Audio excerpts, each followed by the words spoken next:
Hello students, कैसे हैं आप सभी। उम्मीद करता हूँ आप सभी अच्छे हैं। तो हमने जो हमारा चैप्टर स्टार्ट किया हुआ था थ्योरी ऑफ कॉस्ट, जिसमें हम लागत का सिद्धांत जिसको हम बोलते हैं, तो आज ये इस चैप्टर का जो है पार्ट नंबर 3 हम पढ़ेंगे। तो इसके अंदर हम मार्जिनल कॉस्ट क्या होती है उसकी हम स्टडी करेंगे और साथ में देखेंगे कि आपका एवरेज कॉस्ट यानी कि जिसको हम औसत लागत बोलते हैं और मार्जिनल कॉस्ट में क्या क्या रिलेशन है इनके बीच में, वो हम देखेंगे। चलिए फिर आज की क्लास हम स्टार्ट करते हैं। फर्स्ट जो हमारे पास आज हम पढ़ेंगे वो है आपकी मार्जिनल कॉस्ट, जिसको हम हिंदी में बोलते हैं सीमांत लागत। कि सीमांत लागत या मार्जिनल कॉस्ट आपकी क्या होती है। देखिए सिंपली अगर मैं इसका मीनिंग आपको बताऊं तो ये है कि अगर आप किसी गुड की एक एक्स्ट्रा यूनिट का प्रोडक्शन करते हैं तो उससे जो टोटल कॉस्ट में जो आपकी चेंज आता है उस चेंज को हम बोलते हैं मार्जिनल कॉस्ट। कि ये आपके पास क्या होती है, मार्जिनल कॉस्ट, ये आपकी होती है सीमांत लागत, इसको हम बोलते हैं। लेट्स टेक एन एग्जांपल कि मान लेते हैं आपके पास क्या है, आउटपुट दिया हुआ है यानी कि उत्पादन है, और ये आपके पास क्या है, टोटल कॉस्ट है। कि आप अगर एक यूनिट का प्रोडक्शन कर रहे थे तो आपकी जो कॉस्ट है वो 10 रुपीज़ आ रही थी। जब आपने सेकेंड यूनिट यानी कि एक यूनिट आपने जब प्लस करी तो टोटल कॉस्ट आपकी कितनी हो गई, मान लेते हैं 18 रुपीज़ आपकी टोटल कॉस्ट हो गई। तो इस एक एक्स्ट्रा यूनिट का प्रोडक्शन करने के लिए, जो आपने एक एक्स्ट्रा यूनिट का प्रोडक्शन किया है वन का, तो इसके लिए आपने कितने रुपए खर्च करे हैं यानी कि आपकी कॉस्ट कितनी बड़ी है, उसको हम बोलते हैं मार्जिनल कॉस्ट। तो ये हमारे पास क्या है, 8 रुपीज़ हमारे पास है मार्जिनल कॉस्ट। और इस मार्जिनल कॉस्ट को हम निकालते हैं कैसे, इसका एक बेसिक फॉर्मूला भी है कि आपका जो मार्जिनल कॉस्ट है वो इक्वल होता है किसके, टोटल कॉस्ट TCN-1, यानी कि टोटल कॉस्ट n -n-1 कि। और एक और फॉर्मूला भी इसका हम यूज़ कर सकते हैं जो कि आपका बनता है क्या, change in total cost upon में चेंज इन क्वांटिटी। कि आपकी कुल लागत में परिवर्तन, कुल लागत में परिवर्तन अपॉन में कुल लागत या सॉरी कुल उत्पादन, कुल उत्पादन में परिवर्तन। तो ये हमारे पास फॉर्मूला जो है इसका बनता है कि change in total cost upon में चेंज इन क्वांटिटी। तो इसी का हम यूज़ करके क्या करेंगे, इस मार्जिनल कॉस्ट को हम समझने की कोशिश करते हैं। दूसरा एक इसके अंदर जो हम फॉर्मूला और बना सकते हैं इसका, वो क्या होता है आपका, कि आपकी जो टोटल कॉस्ट होती है ये आपका जो फॉर्मूला है वो किसके इक्वल आपका ये होगा। हमें पता है कि जो आपके पास टोटल कॉस्ट होती है वो आपके पास होती है एफ सी प्लस में वी सी, यानी कि फिक्स कॉस्ट यानी कि स्थिर लागत प्लस में वेरिएबल कॉस्ट,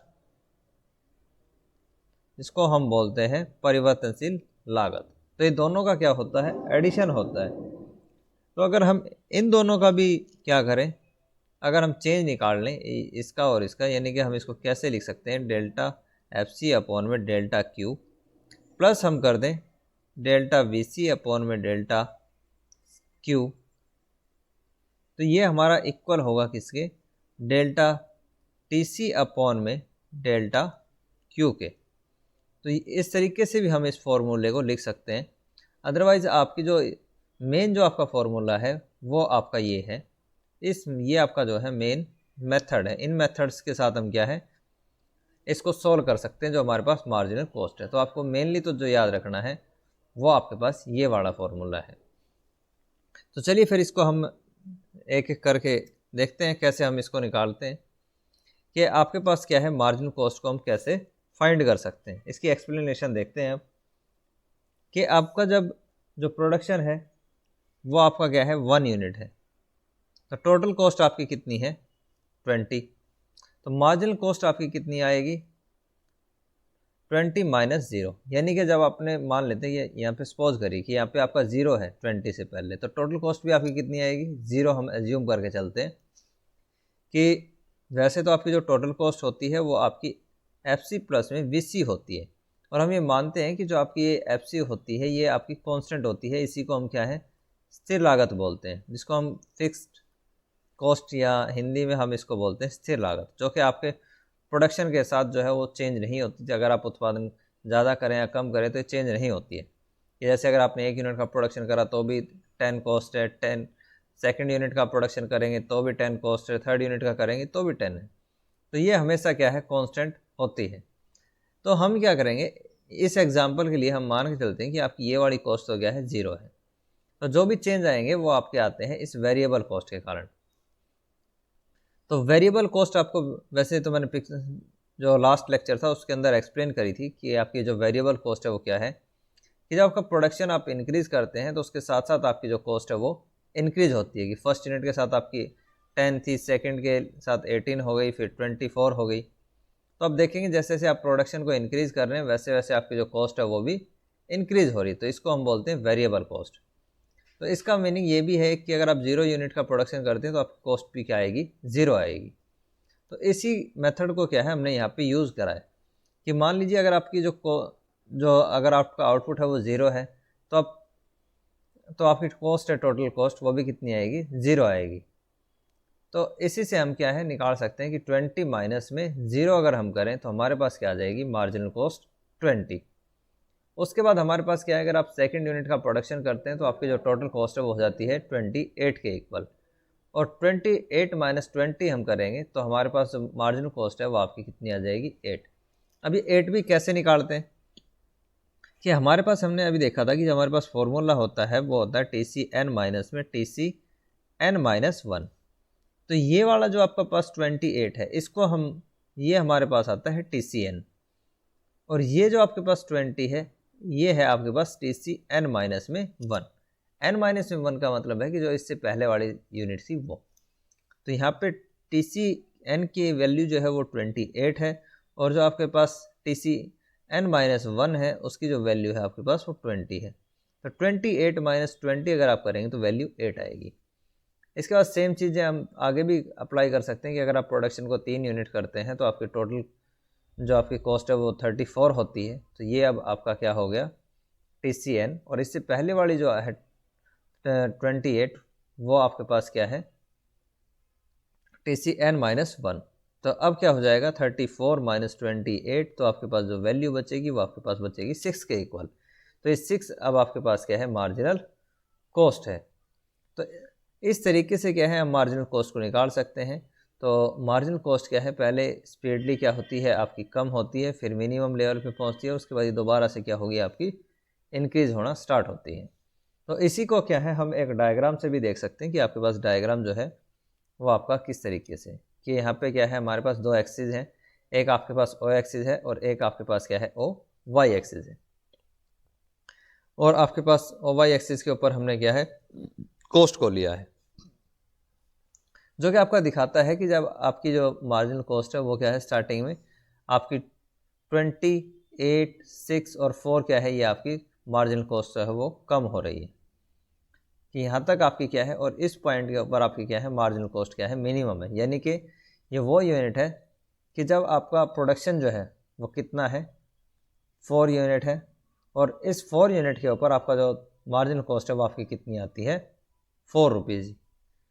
यानी कि ये आपकी कॉस्ट भी कितनी है यहाँ पे, अगर आप इसको एज्यूम करेंगे तो ये भी आपके पास 4 के इक्वल है।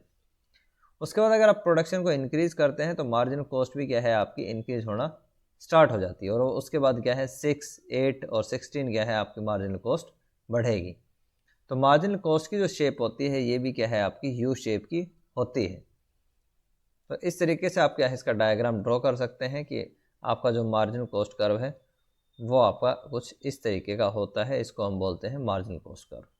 ये क्या है, इसका मिनिमम लेवल है, और यहाँ पे हम लेते हैं आउटपुट या आप क्वांटिटी जो भी आप लेना चाहें, और यहाँ पर हम लेते हैं कॉस्ट।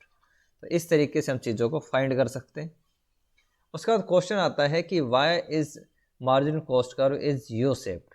तो इसको हम बेसिकली क्या है, एक टेबल जो है उससे मैं आपको प्रूव करता हूँ कि ये आपका मार्जिनल जो कॉस्ट कर्व है ये यू शेप का क्यों होता है। बेसिकली अगर हम बात करें कि आपका जो मार्जिनल जो कॉस्ट है, मार्जिनल जो कॉस्ट है उसको हम 2 तरीके से निकालते हैं कि ये बेसिकली आपका TCN-1 है।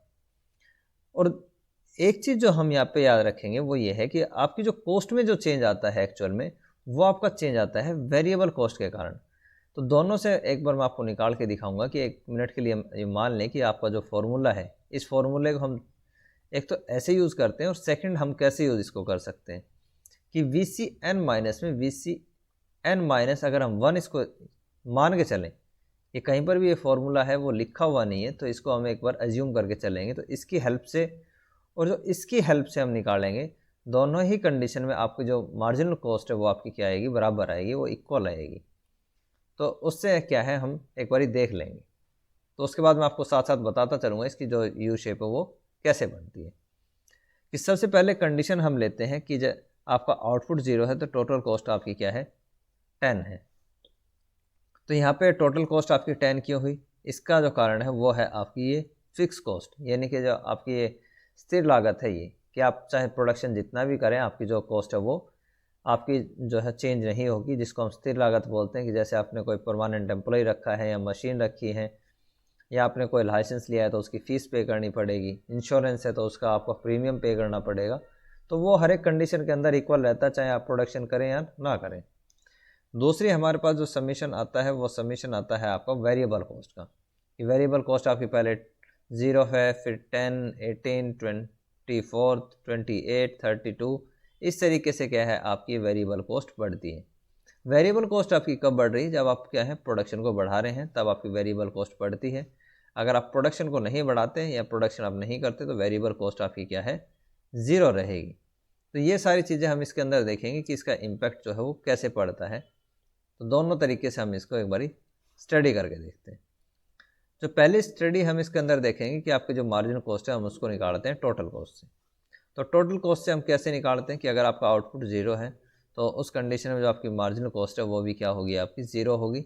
यहाँ इसको हमने क्या है एक डैश से जो है वो शो कर दिया। दूसरी कंडीशन क्या है कि अब आपका जो प्रोडक्शन, अगर आप 1 यूनिट का आप प्रोडक्शन करते हैं तो टोटल कॉस्ट आपके पास कितनी है, 20 है। तो ये 20 क्या है, टी सी एन है, और ये हमारे पास 10 क्या है, टी सी एन माइनस में 1। तो ये आपके पास आता है 20 माइनस में 10, तो हम इसको क्या करेंगे, ये हमारे पास 10 के इक्वल आती है। उसके बाद क्या है कि अगर हम और इसको चेंज करके देखें तो अगर आप सेकंड यूनिट का प्रोडक्शन आप करते हैं तो आपके पास जो टोटल कॉस्ट 28 में से अगर हम 20 को माइनस करें, कि 28 माइनस में 20, तो आपके पास जो मार्जिन कॉस्ट बचेगी वो क्या है, 8। पहले कितनी आई थी, 10, फिर कितनी आई है, 8। उसके बाद आप ऐसे करके क्या है आगे इसको निकाल सकते हैं कि 34 यानी कि ये, और माइनस में 28, तो माइनस का कर दें हम 28, तो आपके पास जो मार्जिन कॉस्ट आ जाएगी वो आपके पास कितनी आ जाती है, 6। इसी तरीके से हम आगे इसकी जो मार्जिनल कॉस्ट है वो आप इस तरीके से यहाँ से निकाल सकते हैं। तो ये क्या है आपके पास मार्जिनल कॉस्ट आती है जो कि आपकी क्या है कम हो रही है। पहले कितनी थी, 10, 10 से ये हो गई 8, 8 से 6 हो गई, उसके बाद 4, 4, और फिर क्या है ये 6, 8 और 16, यानी कि वो एक टाइम पीरियड के बाद क्या है बढ़ेगी। तो ये तो हमने देखी है कि आपकी किससे अप्रोच, टोटल कॉस्ट से, जिसको हम बोलते हैं कुल लागत। तो ये तो हमारा है in case of total cost. तो अगर हम बात करें वेरिएबल कॉस्ट की, तो वेरिएबल कॉस्ट से भी आप क्या है इसको निकाल सकते हैं। कैसे कि ये हमारे पास क्या है वेरिएबल कॉस्ट है, कि वेरिएबल कॉस्ट जब आप 0 यूनिट का प्रोडक्शन करते हैं तो आपकी जो कॉस्ट है वो भी 0 आती है। लेकिन अगर आप 1 यूनिट का प्रोडक्शन करते हैं तो आपकी जो कॉस्ट है वो कितनी है, 10 है। तो इसको हम क्या मान लें, वी सी एन, और इसको हम मान लेते हैं वी सी एन माइनस में 1। तो वी सी एन की जो वैल्यू है वो हमारे पास कितनी है, 10 है, और माइनस क्या कर दें वी सी एन माइनस में 1, तो इसको हम क्या करें 0। तो भी आपके पास जो मार्जिनल कॉस्ट आएगी वो आपके पास कितनी आ जाती है, 10। ये 10 माइनस 0। उसके बाद आपके पास क्या है, ये 18 है, तो हम क्या करेंगे 18 माइनस में 10, जो पहले वाला हमारे पास ये वाला दिया हुआ है। तो वैल्यू कितनी है हमारे पास अब 8, ये हमारे पास फर्स्ट आई थी, ये हमारे पास क्या है सेकंड है। तो मार्जिनल कॉस्ट आपकी पहले 10 थी, फिर क्या हो गई ये 8। उसके बाद भी आगे चेक कर दें कि उसके बाद क्या है हमारे पास 24 माइनस में 18, तो आपके पास वैल्यू कितनी आती है 6। ये हमारे पास क्या है थर्ड पॉइंट है। फोर्थ में हमारे पास क्या है कि आपके जो 28 माइनस में 24, तो वैल्यू आती है आपकी 4 के इक्वल। ये कंडीशन क्या है, ये फोर्थ कंडीशन हमारे पास है। तो आप क्या है, अगर मार्जिनल कॉस्ट आप निकालना चाहते हैं तो आप टोटल कॉस्ट से भी निकाल सकते हैं और आप वेरिएबल कॉस्ट से भी निकाल सकते हैं। ये दोनों ही कंडीशन में क्या है आपकी इक्वल आएगी। तो अब आते हैं हम इसकी जो यू शेप है उसके ऊपर। यू शेप क्या है कि यू शेप बेसिकली आपकी जो डिपेंड करती है वो डिपेंड करती है किसके ऊपर, मार्जिनल कॉस्ट, जो आपकी ये आपके पास वेरिएबल कॉस्ट है, यानी कि जिसको हम बोलते हैं परिवर्तनशील लागत। कि परिवर्तनशील लागत के ऊपर क्या है आपकी मार्जिनल कॉस्ट जो है वो यू शेप की होती है। कि यहाँ पे आपने क्या है ओ एक्सिस लिया है और ये आपके पास क्या है ओ वाई एक्सिस है। यहाँ पर हमारे पास क्या है आउटपुट और ये आपके पास क्या है कॉस्ट है। तो अगर आप पहले स्टार्टिंग में सिचुएशन देखें तो स्टार्टिंग में आपके पास क्या है, जो आपकी मार्जिनल कॉस्ट है वो कम हो रही है। ये पहले 10 थी, 10 से 8, 6 और फिर 4। तो सेम तरीके से आप जो है मार्जिनल जो आपके पास वेरिएबल कॉस्ट है वो भी आप देखेंगे कि स्टार्टिंग में क्या है बढ़ तो रही है, लेकिन उसकी जो रेट है वो क्या है आपकी डिमिनिशिंग है। कि पहले ये क्या हो गई 8 का इंक्रीमेंट हुआ, फिर कितने का इंक्रीमेंट हुआ इसमें 6 का, फिर कितने का 4, फिर 4। तो ये क्या है इसकी जो रेट है बढ़ने की वो क्या है आपकी डिमिनिशिंग है। तो जब तक ये आपकी वेरिएबल कॉस्ट जो है कम होती है तो आपकी मार्जिनल कॉस्ट भी क्या है कम होती है। उसके बाद आपकी जैसे मार्जिनल कॉस्ट जो है वो बढ़ के कितनी हो जाती है 6। तो इसका जो बढ़ने का जो रीज़न है 6 to 8, 8 to 16, इसका जो कारण है वो आपकी है वेरिएबल कॉस्ट, जिसको आप यहाँ पे देखेंगे कि ये जो आपकी वैल्यू आती है 6, ये जो आपकी वैल्यू आती है 8 और ये जो आपकी वैल्यू आती है वो कितनी है 16 है। जैसे आपकी वेरिएबल कॉस्ट बढ़नी स्टार्ट होगी तो आपकी मार्जिनल जो कॉस्ट है वो भी आपकी क्या होती है बढ़नी स्टार्ट होती है। तो यहाँ से आपको समझ में आया होगा कि जो आपका मार्जिनल जो कॉस्ट कर्व है उसका चेंज होने का जो कारण है वो आपका क्या है वेरिएबल कॉस्ट है। उसके बाद हम देखेंगे रिलेशनशिप बिटवीन एवरेज कॉस्ट और मार्जिनल कॉस्ट, यानी कि आपका क्या है औसत लागत और सीमांत लागत में क्या संबंध है। सीमांत लागत में संबंध यानी कि जो आपका रिलेशनशिप है एवरेज कॉस्ट और मार्जिनल कॉस्ट में वो क्या है, तो उसके हम यहाँ पे स्टडी करेंगे। तो इसकी हम एक बार देख लेते हैं कि इन दोनों के अंदर जो है वो कैसे रिलेशनशिप होता है, क्योंकि ये बेसिकली आपका जो है काफ़ी इंपॉर्टेंट फैक्टर है अगर किसी भी गुड्स के आप प्राइस को वो डिसाइड करते हो। तो इसका भी हम क्या है एक टेबल से एक्सप्लेनेशन देखते हैं, फिर ये चीज़ें हम जो है वो साथ के साथ प्रूव करेंगे। कि यहाँ पे हमें पता है कि हम एवरेज कॉस्ट कैसे निकालते हैं। तो एक बारी मैं आपको सारी चीज़ें जो है फॉर्मूले लिख देता हूँ कि आपकी जो टोटल कॉस्ट होती है वो आपकी होती है FC प्लस में VC के। उसके बाद आपके पास जो एवरेज कॉस्ट आती है, एवरेज कॉस्ट आपके पास क्या होती है कि आपकी जो एवरेज कॉस्ट है वो आपकी होती है AFC अपॉन में AFC प्लस में AVC के, या हम इसको और भी कैसे लिख सकते हैं, और एक तरीका है कि TC अपॉन में Q। तो इन दोनों तरीके से हम निकाल सकते हैं एवरेज कॉस्ट। उसके बाद हमारे पास क्या है मार्जिनल कॉस्ट है। मार्जिनल कॉस्ट जो हमने अभी करी है कि इसको आप निकाल सकते हैं TCn माइनस TCn माइनस में 1। तो ये आपके कुछ बेसिक फार्मूले हैं जिनसे आप क्या है कॉस्ट को निकाल सकते हैं। तो यहाँ पे हमें जो रिलेशन देखना है वो रिलेशन देखना है कि आपका एवरेज कॉस्ट और जो मार्जिनल कॉस्ट है उसके अंदर क्या क्या रिलेशन है। तो बेसिकली ये टेबल हमें जो है काफ़ी हेल्प करेगी। तो इस टेबल से हम क्या है चीज़ों को एक बारी देखना स्टार्ट करते हैं। तो फर्स्ट कंडीशन देखते हैं कि फर्स्ट कंडीशन आपकी क्या है। फर्स्ट कंडीशन जो हमें बताती है कि आपकी एवरेज कॉस्ट और जो मार्जिनल कॉस्ट है वह क्या है गिरती है। और इस कंडीशन को हम लिखते हैं कि when AC fall MC is less than AC। जब आपकी एवरेज कॉस्ट कम होती है तो मार्जिनल कॉस्ट क्या है उससे कम है। फॉर एग्जांपल यहाँ पे हम दोनों कॉस्ट को कंपेयर करके देखते हैं कि अगर हम कंडीशन लेते हैं कहाँ, कि ये आपकी कंडीशन ले लेते हैं कि पहले आपके पास 20 है और मार्जिनल कॉस्ट आपके पास कितनी है, 10 है। उसके बाद आपकी AC भी कम हो जाती है, AC कम होती है तो कितनी है, AC हो गई 14 और मार्जिनल कॉस्ट कितनी हो गई, 8। उसके बाद आपकी AC कितनी हो गई, 11.5 और जो मार्जिनल कॉस्ट है वो आपके पास कितनी है, 6 है।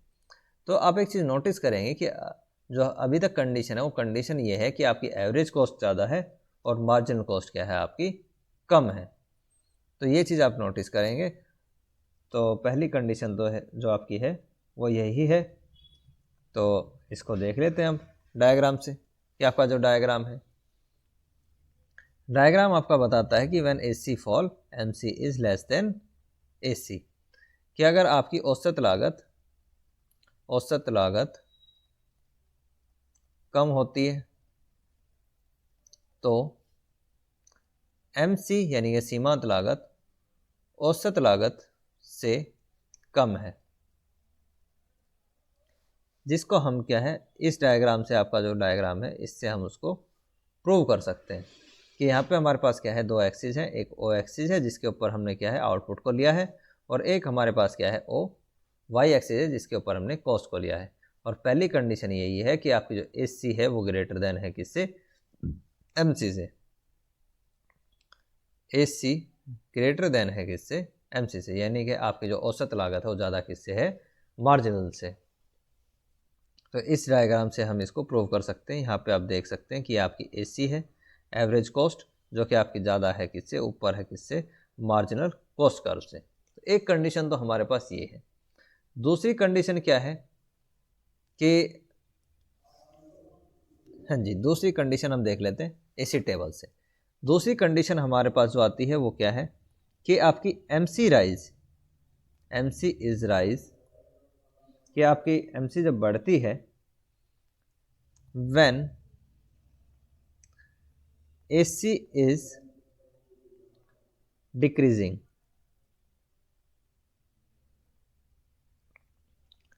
ये क्या है, डिक्रीजिंग है, यानी कि आपकी सीमांत लागत क्या हो रही है, सीमांत लागत बढ़ती है तब भी औसत कम होती है। तो ये कंडीशन क्या है, इसको हम टेबल से देखते हैं कि यहाँ पे अगर आप इस सिचुएशन को आप देखें, ये सिचुएशन जब आपकी क्या है, जब आपकी मार्जिनल कॉस्ट क्या है, 4 है, उसके बाद मार्जिनल कॉस्ट आपकी कितनी है, 4 है, तब भी आपकी जो एवरेज कॉस्ट है वो क्या है, आपकी कम हो रही है। पहले कितनी थी, 9.5, फिर कितनी हो गई, 8.4। उसके बाद आपकी क्या है, मार्जिनल कॉस्ट क्या है, बढ़नी स्टार्ट होती है कि पहले 4 के बाद क्या है, 6 होती है, लेकिन एवरेज कॉस्ट अभी भी क्या हो रही है, आपकी कम हो रही है। ये कितनी, 8.4 से कितनी हो गई, 8। उसके बाद आपकी जब मार्जिनल कॉस्ट 6 से कितनी हो जाती है, बढ़कर 8, तो आपकी जो ये इक्वल होती है किसके, AC के, कि आपकी पहली कंडीशन क्या है, ये कंडीशन हम देखते हैं कि पहली कंडीशन तो आपकी क्या है, ये वाली थी कि आपकी जो MC है वो क्या हो गई, कम हो रही थी। उसके बाद क्या है, और आप ये वाली कंडीशन क्या है कि जब आपकी MC बढ़ रही, आपकी MC जो है वो बढ़नी भी स्टार्ट होगी, लेकिन AC अभी भी क्या है, उसकी कम हो रही है। इसको हम क्या है, पीछे डायग्राम जो है उससे भी देखेंगे ताकि आपको ज़्यादा क्लैरिटी हो जाए। यहाँ पे हम इसको सिर्फ जो है वो थोड़ा सा देखने की कोशिश करते हैं कि कहानी क्या है, कि आपकी जो AC अभी भी जो है वो कम हो रही है और मार्जिनल जो कॉस्ट कर्व है वो आपका क्या है, बढ़ना स्टार्ट हो गया। एक्चुअल में जो सिचुएशन है वो आपकी ये है 4 के बाद वाली, और कहाँ तक, इस 8 तक, जहाँ पर आपकी क्या है, एवरेज कॉस्ट और मार्जिनल कॉस्ट क्या है, एक दूसरे के इक्वल है, यानी कि AC भी 8 है और जो आपकी MC है वो भी कितनी है, 8 यूनिट है। और ये पॉइंट आता है आपका इस कंडीशन के अंदर, यहाँ पर जहाँ पर आपका क्या है, AC इक्वल है किसके, MC के। तो ये कंडीशन हम इसके अंदर देखेंगे, और इसी को क्या है, हमने एक डायग्राम से देखा है कि डायग्राम के अंदर क्या है हमारे पास, कि दो हमारे पास एक्सिस हैं, हमारे पास O एक्सिस है और एक हमारे पास क्या है, O Y एक्सिस है। O हमारे पास आउटपुट है और O Y एक्सिस के ऊपर हमने क्वांटिटी को लिया है। दो कर्व है हमारे पास, एक MC कर्व है और एक हमारे पास क्या है, AC कर्व है। अगर हम बात करें कि जब आपके पास क्वांटिटी आप कितनी प्रोड्यूस कर रहे हैं, आप क्वांटिटी प्रोड्यूस कर रहे हैं कितनी,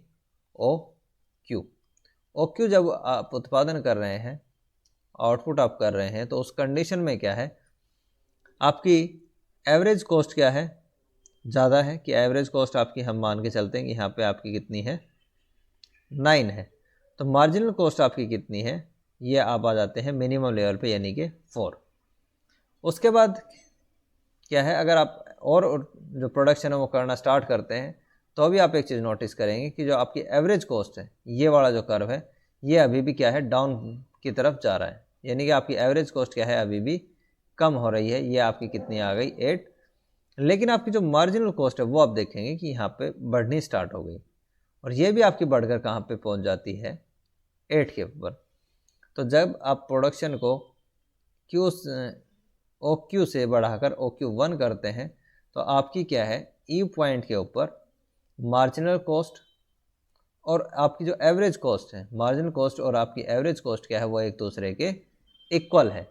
जहाँ पर आपका जो प्रोडक्शन है वो कितना है, OQ1, और जो आपकी कॉस्ट है वो क्या है, दोनों ही कंडीशन में हमने उसको माना है 8 कि इससे पहले जो कंडीशन थी वो क्या थी, अगर आपकी जो एवरेज कम हो रही है और उस कंडीशन में आपकी मार्जिनल कॉस्ट जो है वो बढ़नी स्टार्ट हो जाती है। आई होप ये चीज़ आपको समझ में आई होगी।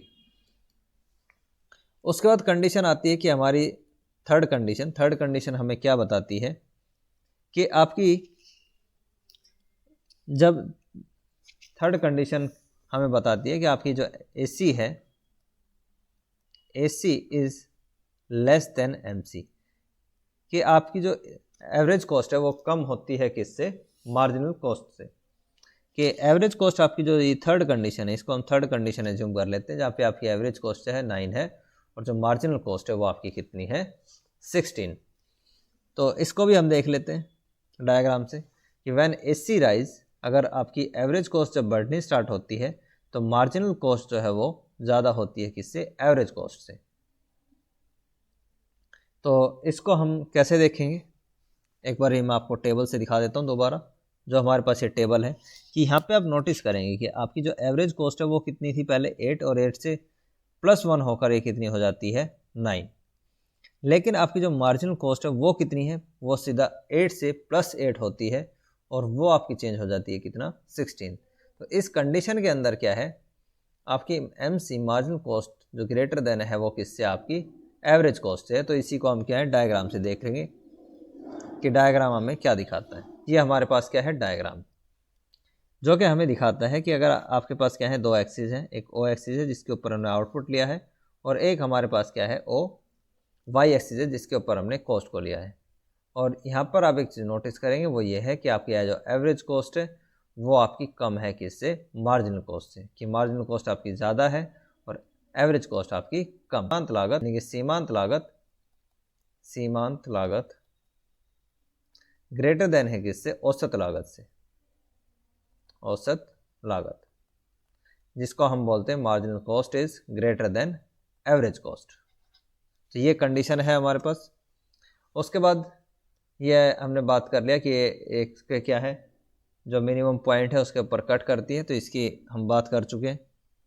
अब इसके अगर हम बात करें कि ये जो टेबल है, जो आपके कुछ इसके अंदर क्या है, टोटल कॉस्ट, एवरेज कॉस्ट और मार्जिनल कॉस्ट जो है वो तीनों जो अभी हमने डिस्कस किए वही हैं, लेकिन फिर भी एक बार मैं आपको बता देता हूँ इसमें कि आपके पास जो टोटल कॉस्ट है वो इक्वल होती है किससे, कि अगर आप औसत को जो है क्वांटिटी से मल्टीप्लाई कर दें तो आप टोटल कॉस्ट पे पहुंच जाएंगे। फॉर एग्जांपल आपके पास क्या है, टोटल कॉस्ट अगर दी हुई हो कि टोटल कॉस्ट आपके पास कितनी है, 100 है, और इस 100 जो टोटल कॉस्ट है ये तब आती है जब आप प्रोडक्शन करते हैं किसी गुड्स की 20 यूनिट का।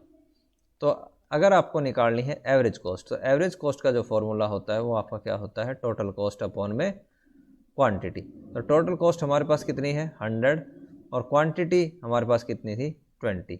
तो अगर आप इसको कट करेंगे तो आपके पास वैल्यू आएगी 5। तो आपके पास एवरेज कॉस्ट कितनी है, एवरेज कॉस्ट आपके पास आती है 5। अब अगर आपको एवरेज कॉस्ट दी हुई हो और आपको क्वांटिटी भी दी हो, तो इससे आप क्या है, टोटल कॉस्ट निकाल सकते हैं। कैसे, कि आपके पास जो ये फॉर्मूला है, इसी फॉर्मूले को हम यूज़ करते हैं कि अगर आपके पास ये फॉर्मूला है और आपको निकालनी है ये चीज़ यानी कि टोटल कॉस्ट, तो आप क्या करेंगे, इस Q को आप क्या करेंगे, क्रॉस मल्टीप्लाई करेंगे AC के साथ, AC मल्टीप्लाई बाई Q, और ये बच जाता है हमारे पास TC। तो ये हमारे पास जो वैल्यू है वो दी हुई है कितनी, एवरेज कॉस्ट हमने अभी निकाली थी, क्या, ये वाली 5 हमारे पास एवरेज कॉस्ट थी, क्वांटिटी हमारे पास ये है 20। तो 5 मल्टीप्लाई अगर 20 हम करेंगे तो ये आपके पास क्या है, 100 के इक्वल आपके पास वैल्यू आ जाती है, और 100 हमारे पास क्या है, टोटल कॉस्ट है। तो ये टोटल कॉस्ट कर्व हमारे पास आ जाता है। दूसरी ये चीज़ें हमने अभी पढ़ ली हैं, तो इसको मैं एक्सप्लेन नहीं करूँगा कि व्हेन AC फॉल, कि अगर AC आपका फॉल होता है तो MC भी जो है गिरता है, लेकिन वो AC से ज़्यादा होता है, hence MC curve is below then AC curve. कि ये आपका कुछ इस तरीके की कंडीशन जो है वो बता रहा है। मैं एक बार आपको फिर भी डायग्राम बना देते हैं कि ये आपके पास क्या है, एवरेज कॉस्ट कर्व है, ये, और ये आपके पास क्या है, मार्जिनल कॉस्ट कर्व है, इसको हम बोलते हैं MC। कि फर्स्ट कंडीशन जो है वो आपको बताती है ये वाली, कि जहाँ पर आपके पास क्या है, average cost curve is greater than marginal cost curve. दूसरी कंडीशन क्या है कि AC राइज, कि जब आपकी AC बढ़ती है तो मार्जिनल कॉस्ट है वो भी राइज होती है, लेकिन मार्जिन कॉस्ट से नीचे होती है आपकी क्या, एवरेज कॉस्ट कर्व। ये कंडीशन बताता है ये वाली कंडीशन, जहाँ पर आपकी क्या है, MC ग्रेटर देन है किससे, AC से। उसके बाद आपके पास कंडीशन जो है फोर्थ है कि मे AC rise when the AC is falling, कि आपके पास क्या है, MC तो जो है वो इस कंडीशन को बताता है कि जब आपकी MC यानी कि मार्जिनल कॉस्ट जो है आपकी बढ़ेगी, तब भी आपकी जो एवरेज कॉस्ट है वो आपकी क्या है, कम हो रही होती है। तो एक ये होता है। तो उसके बाद क्या है आपका, MC cut AC at minimum point, कि आपका जो मार्जिनल कॉस्ट कर्व है वो आपके एवरेज कॉस्ट कर्व को उसके मिनिमम पॉइंट के ऊपर कट करती है, जहाँ पर आपकी AC और MC क्या है, एक दूसरे के इक्वल होती है। When MC is constant, AC is when AC is constant, then AC and MC is equal। Constant का मतलब ये है कि अगर आपका जो AC है वो अपने मिनिमम पॉइंट पे होगा तो वहाँ पर AC और MC क्या है, एक दूसरे के इक्वल होती हैं। तो अगर हम रिलेशनशिप देखें कि आपका रिलेशनशिप क्या है, डिफरेंट कॉस्ट कर्व इन शॉर्टन, की शॉर्टन के अंदर आपके पास क्या है, डिफरेंट जो कॉस्ट कर्व है उनका रिलेशनशिप क्या है। तो यहाँ पे बेसिकली क्या करा है इन्होंने, सारे जो डायग्राम है वो आपके एक साथ इन्होंने ड्रॉ कर दिए। तो उसी को हम एक बार ड्रॉ कर लेते हैं हम भी। वैसे तो ये इतना इम्पोर्टेंट होता नहीं है, लेकिन फिर भी आप सारे डायग्राम जो है वो एक ही डायग्राम के अंदर ड्रॉ कर सकते हैं। तो वो हम देखेंगे क्या क्या है, कि एक हमारे पास क्या है, O एक्सिस है, और एक हमारे पास क्या है, OY एक्सिस है। O एक्सिस के ऊपर हमने क्या है, आउटपुट को लिया है, और OY एक्सिस के ऊपर हमने क्या है, कॉस्ट को लिया है। तो हम क्या है, एक एक बार बना लेते हैं चीज़ों को, कि फर्स्ट अगर हम देखें तो फर्स्ट हमारे पास आता है इसमें क्या, एवरेज फिक्स कॉस्ट, कि ये हमारे पास क्या है, AFC है। सबसे पहले हम ड्रॉ किया है AFC, और AFC आपका जो होता है वो होता है आपका एवरेज फिक्स्ड कॉस्ट, जिसको हम बोलते हैं औसत स्थिर लागत। उसके बाद सेकंड हमारे पास क्या आता है इसके अंदर, VC, ये हमारे पास क्या है, वेरिएबल कॉस्ट कर्व है, जिसको हम बोलते हैं AVC। और AVC आपका जो होता है वो आपका होता है एवरेज वेरिएबल कॉस्ट। ये क्या है हमारे पास, एवरेज वेरिएबल कॉस्ट है। दूसरा, जब अगर हम इन दोनों को ऐड कर दें, यानी कि आपका AFC प्लस में AVC को अगर आप एडिट कर देते हैं, तो आपके पास क्या बनेगा, SAC, या आप इसको सिंपली AC भी बोल सकते हैं, यानी कि आपका एवरेज कॉस्ट। ये हमारे पास क्या आती है, एवरेज कॉस्ट कर्व आपका आ जाता है। तो ये हमारे पास क्या है, एवरेज कॉस्ट कर्व है, जिसको हम बोलते हैं SAC। बेसिकली SAC का मतलब जो है ना, S का, SAC का मतलब होता है शॉर्ट रन एवरेज कॉस्ट हम इसको बोलते हैं, ये इसकी फुल फॉर्म। तो ये हमारे पास कंडीशन हो गई। अब उसके बाद हमारे पास क्या है कि हम MC कर्व जो है वो ड्रॉ करते हैं।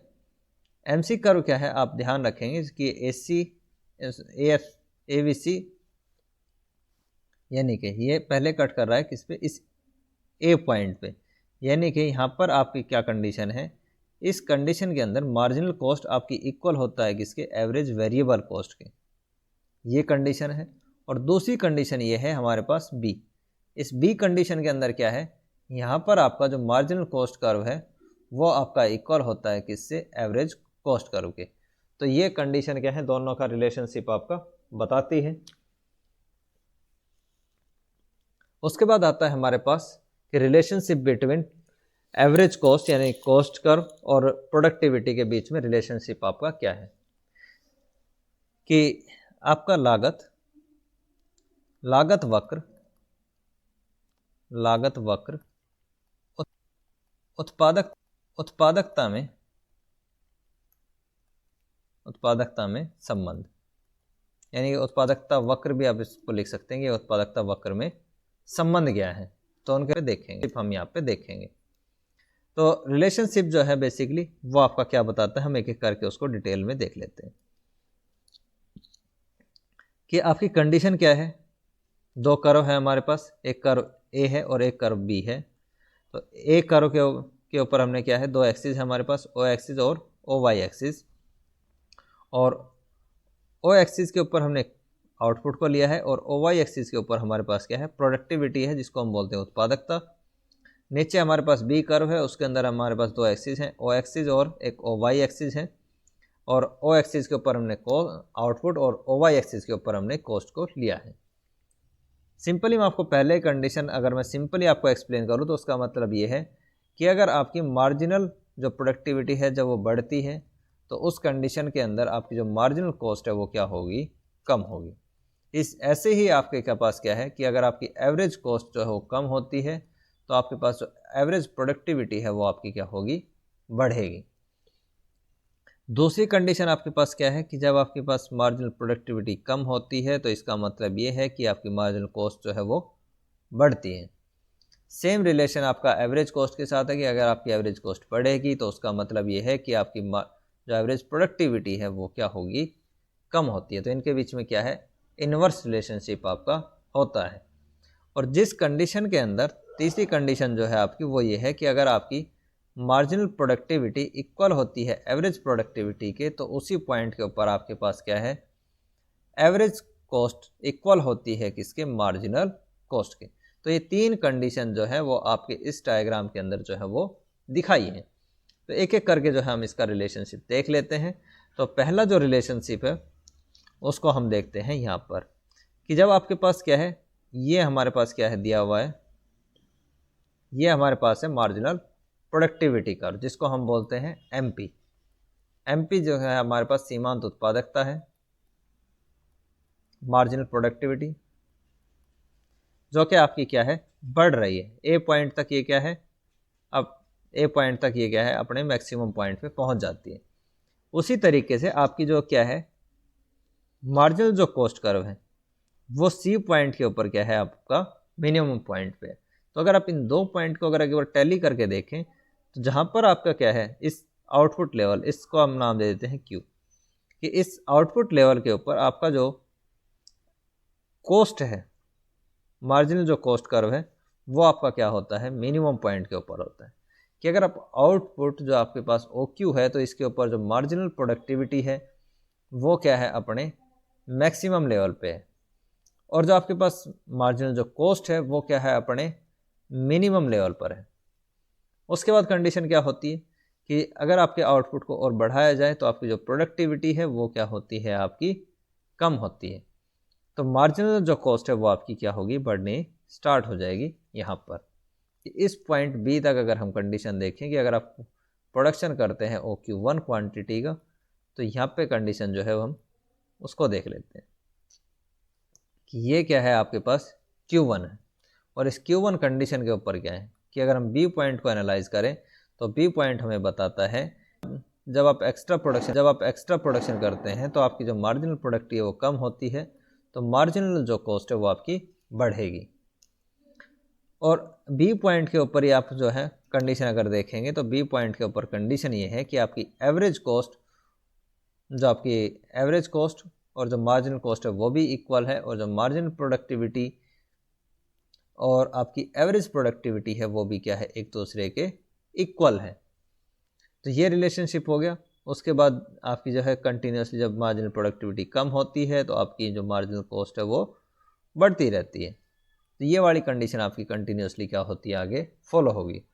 इसी तरीके से अगर हम रिलेशनशिप देखें कि इसका AP और AC का जो रिलेशनशिप हम देखें तो वो भी हम यहाँ पे एनालाइज कर सकते हैं कि जब आपकी एवरेज प्रोडक्टिविटी जो है वो बढ़ रही है, जब आपकी एवरेज प्रोडक्टिविटी जो है बी पॉइंट तक जब तक वो बढ़ती है, तो इसका मतलब ये है कि जो आपकी एवरेज कॉस्ट है वो जो है आपकी कंटिन्यूसली कम हो रही है बी पॉइंट तक। कि अगर आप कि हम पहली कंडीशन की अगर हम बात करें तो पहली कंडीशन आपको क्या बताती है, अगर आप प्रोडक्शन करते हैं OQ1 क्वांटिटी का, तो OQ1 क्वांटिटी क्या आपको बताती है कि आपकी एवरेज प्रोडक्टिविटी यानी कि आपकी औसत उत्पादकता जो बढ़ रही है और जो आपकी एवरेज कॉस्ट है वो आपकी कम होती है। उसके बाद आपका क्या है कि जब आपकी एवरेज प्रोडक्टिविटी कम होती है तो उस कंडीशन में कंडीशन आपकी है कि आपकी एवरेज कॉस्ट जो है वो बढ़नी स्टार्ट हो जाएगी। कि अगर आपकी एवरेज प्रोडक्टिविटी कम होती है तो इसका रिलेशनशिप होता है एवरेज कॉस्ट के साथ कि आपकी एवरेज कॉस्ट क्या है वो बढ़नी स्टार्ट हो जाएगी। तो ये रिलेशनशिप आपका है किसके बीच में, एवरेज जो आपकी कॉस्ट कर्व और आपकी जो प्रोडक्टिविटी है उसके बीच में ये रिलेशनशिप होता है। तो ये थी आपकी आज की क्लास। अगर आपको इस क्लास से संबंधित कोई भी डाउट है तो आप क्वेश्चन पूछ सकते हैं। तो तब तक के लिए तो अब आप मिलते हैं नेक्स्ट क्लास में। तब तक के लिए all the best, have a nice day.